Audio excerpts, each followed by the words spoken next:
Hey, it's me, MLB. Here is part 4 of the prequel, and this one is titled Companionship. Your mum decided not to pry, and so just hummed and got her own bowl for lunch, and then they sat down on the wooden bench seat she had made for herself from the fallen logs in the storm. Where are you headed next? Your dad asked after he had taken a mouthful of the food that she had made. I head to the next town over, Endlebrae, she said.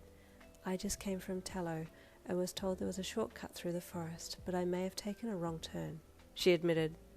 I should say that's correct, your dad said with a small chuckle. Oh, do excuse me. I do not laugh at your misfortune. I see the comedic side of this, seeing that Endlebrae is quite in the opposite direction from here. I fear you are doing a loop, he said with a kind smile, and his sincere smile took your mum's breath away. Never had any male made her feel this way. This food is very delicious, might I add, your dad said again, being genuine in his compliment, and your mum could feel it. I do hope it gives you the strength to get me out of this mess I've made for myself, she said with a little twinkle in her eye. Please do not feel obliged to help me, though. I've gotten myself into this predicament. Oh, it is no trouble, he replied quickly. He was worried your mum was trying to move him on, but he didn't want to leave this lovely young woman. He had already grown quite fond of her. Your mum was about to ask if his family were worried about him, but decided not to. She determined that she wasn't going to pry. They ate in silence for a little longer, and then your dad stood up. Do leave your empty dishes with mine. I will wash them in the river later, he said. Please rest for now, while I continue to dig your caravan out. Your mum nodded. He seemed to be determined to finish the job, so she let him take charge of that role. While she finished eating, she enjoyed the sun as it shone down between the leaves, occasionally stealing glances at this handsome Fae human as he helped her. A few times their eyes met, and she was quick to look away, mildly embarrassed that she kept getting caught looking at him, but also being unable to stop from doing so.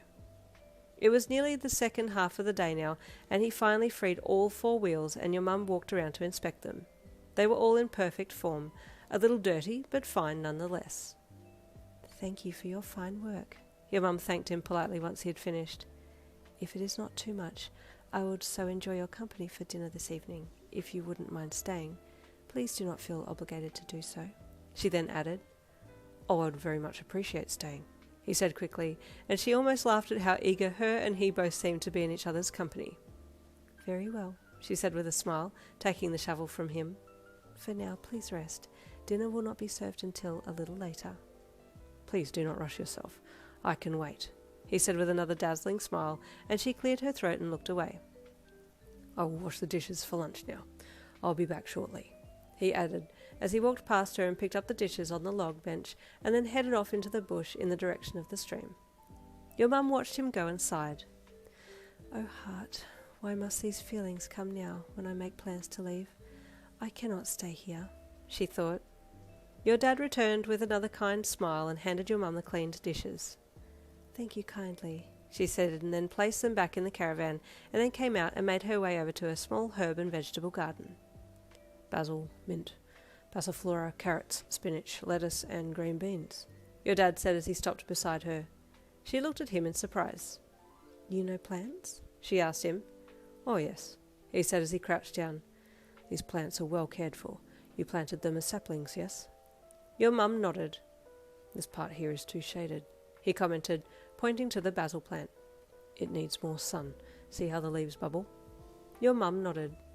Excuse me a moment, I'll make more light, he said, and quick as a flash turned into a fairy and flew up into the tree nearby that was shading the basil plant too much. Your mum watched as your dad expertly removed some twigs and leaves from the tree above to allow just enough light to penetrate to the earth and warm the plant, and then smiled as he came back down to her height and switched back to human form.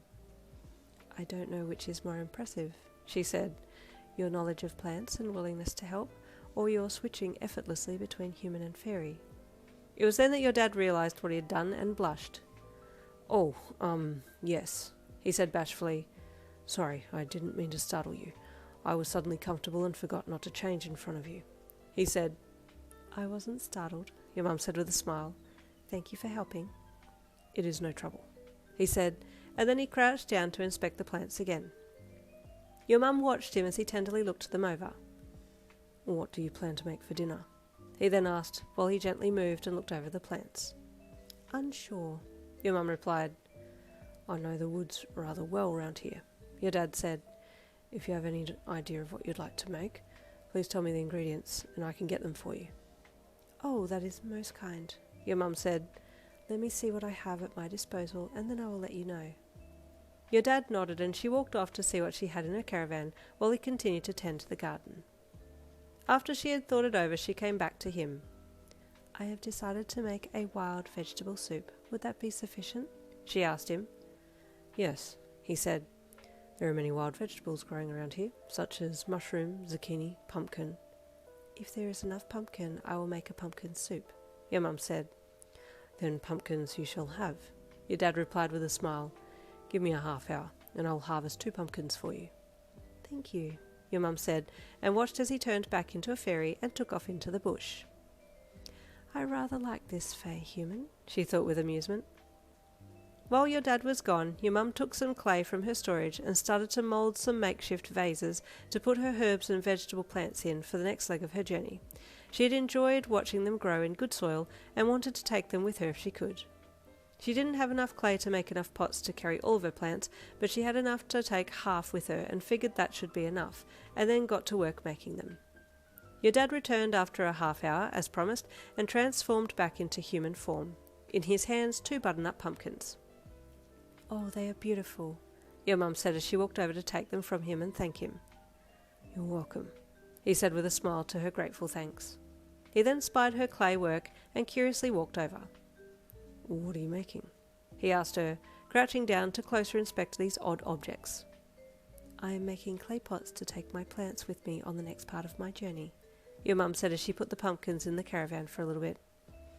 Unfortunately, I don't have enough clay to take all of my plants with me, so I will harvest what I can and leave the rest behind. Your dad frowned. All your hard work, he said to himself. When do you plan on leaving? Would you stay a little longer and allow me to find more clay for you? Then you could take all of your plants, he said. Your mum thought about it for a little and then nodded. I suppose so, she said, though I wouldn't want to get caught in another storm here. I would like to keep moving. That is understandable, your dad replied thoughtfully. But I will be here and can help you, he offered. Your mum smiled. I would not want to keep you from your family, she said, forgetting that she wasn't going to pry. Your dad stiffened and looked away. It is not important, he replied softly. Respectfully, I do as I please. Very well, your mum said gently. Then do stay for dinner and do stay for tea afterwards. Your dad looked at her and saw the soft look in her eye. Thank you kindly. I would very much like that, he replied with a smile. They're so cute together. Stay tuned for part 5 coming tomorrow. I'll see you then.